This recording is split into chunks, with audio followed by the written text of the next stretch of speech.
ഇത് കണ്ടോ, ഞാനാണെങ്കിൽ വീട്ടിൽ പോയ സമയത്ത് ഇവിടെ ഇല്ലായിരുന്നു കേട്ടോ. വെറുതെ ഒരു ബീട്രൂട്ട് കിടന്നത് തെളുപ്പ് വന്നതിന് ഞാൻ ജസ്റ്റ് ഒന്നെടുത്ത് വെച്ചിട്ട് പോയതാണ്. മണ്ണിൽ കുഴിച്ച് ഞാൻ വന്നപ്പോൾ അതിൻ്റെ ലീഫൊക്കെ വന്നു, ഇലയൊക്കെ വന്ന് തിളിർത്ത് എന്താ നിൽപ്പുണ്ട്. ഇനി ബീട്രൂട്ട് കിട്ടുള്ളൂന്നും അറിയത്തില്ല.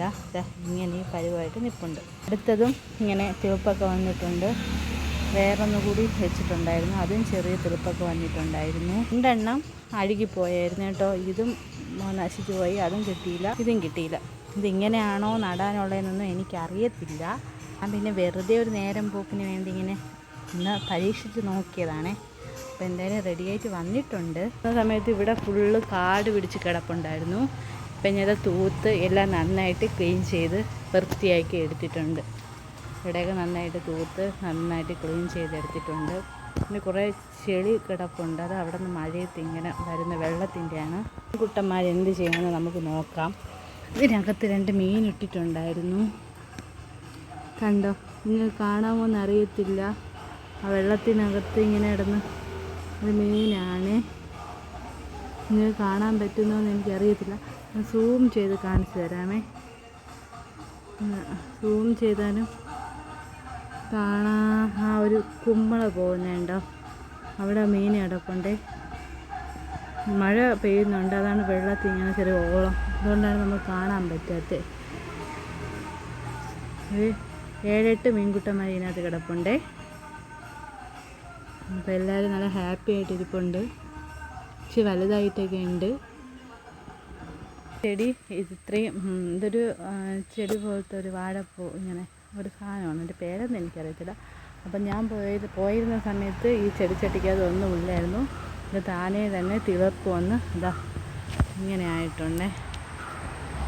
താനേ തന്നെ തിളപ്പ് വന്ന് ഈ പരുവായിട്ടുണ്ട്, കണ്ടോ. നല്ലൊരു വെള്ളപ്പൂവൊക്കെ ഉണ്ട്. ഇതിൻ്റെ പേരെന്താണെന്ന് ആർക്കെങ്കിലും അറിയാമെങ്കിൽ ഒന്ന് കമൻറ്റ് ചെയ്തിരിക്കണേ ഗൈസ്. ഈ ചെടിയിൽ നിറയെ വെള്ളപ്പൂവൊക്കെ വന്നിട്ടുണ്ട്. വെള്ളപ്പൂവൊക്കെ വന്ന് ശരിക്കും പൂ നിൽപ്പുണ്ട് കേട്ടോ. നമ്മൾ പോയപ്പോൾ ഒരു പൂ പോലും ഇല്ലായിരുന്നു. ഇപ്പം നിറയെ പൂവൊക്കെ വന്ന് നല്ല ഭംഗിയായിട്ട് നിൽപ്പുണ്ട്,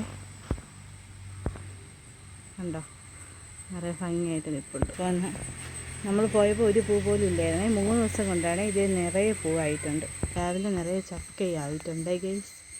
ഒരു മാങ്ങ തറയിൽ വീണ് കിടപ്പുണ്ടേ. ഈ മാവിൽ ഇങ്ങനെ നമ്മൾ നോക്കിയാൽ ഒരു മാങ്ങ പോലും കാണാനില്ല. ഒരു മാങ്ങയും ഒരു പൂവ ഒന്നുമില്ല. പക്ഷേ ഈ മാങ്ങ എവിടെ നിന്നാണ് വന്നതെന്ന് അറിഞ്ഞുകൂടാ. ഈ മാവിൻ്റെ എങ്ങനെയാണ് എവിടെയോ ഒളിച്ചിരുന്നതാണ് കേട്ടോ ഈ മാങ്ങ. അങ്ങനെയാണ് താഴെ വീണതാണ്, വന്നപ്പം കിടപ്പുണ്ട്. നമ്മളിതാ ഫുഡ് കഴിച്ചുകൊണ്ടിരിക്കുകയാണ്. കുറേ സമയമായി ഞാൻ കൊടുത്തിട്ട്. കഴിച്ചാ പെട്ടെന്ന് പോയി ഒന്ന് കഴിക്കുമ്പോൾ 1 മണിക്കൂറായി കൊടുത്തിട്ട് ഇതുവരെയ്ക്കും കഴിച്ചു തീർന്നില്ല. കഴിച്ചുകൊണ്ടിരിക്കുകയാണ്. ഇവിടെ ഒരു പൂ വിരിഞ്ഞ് നിൽപ്പുണ്ട്. ഇതെന്ത് പൂവാണെന്ന് അറിയത്തില്ല. അറിയാമെന്നുള്ള ആരെങ്കിലും ഉണ്ടെങ്കിൽ ഒന്ന് കമൻറ്റ് ചെയ്തിരിക്കണേ. പക്ഷെ നല്ല ഭംഗിയുണ്ട് കേട്ടോ കാണാനായിട്ട്. എല്ലാം അപ്പോൾ നന്നായി ക്ലിയർ ആയിട്ടുണ്ട്. എല്ലാവരും വീഡിയോ കാണുക, സപ്പോർട്ട് ചെയ്യുക, സബ്സ്ക്രൈബ് ചെയ്യുക. ഞാൻ പറഞ്ഞ ചെടികളുടെ 2ൻ്റെയും പേരറിയാമെങ്കിൽ കമൻറ്റ് ബോക്സിൽ വന്ന് കമൻറ്റ് ചെയ്തിരിക്കുക. Bye bye.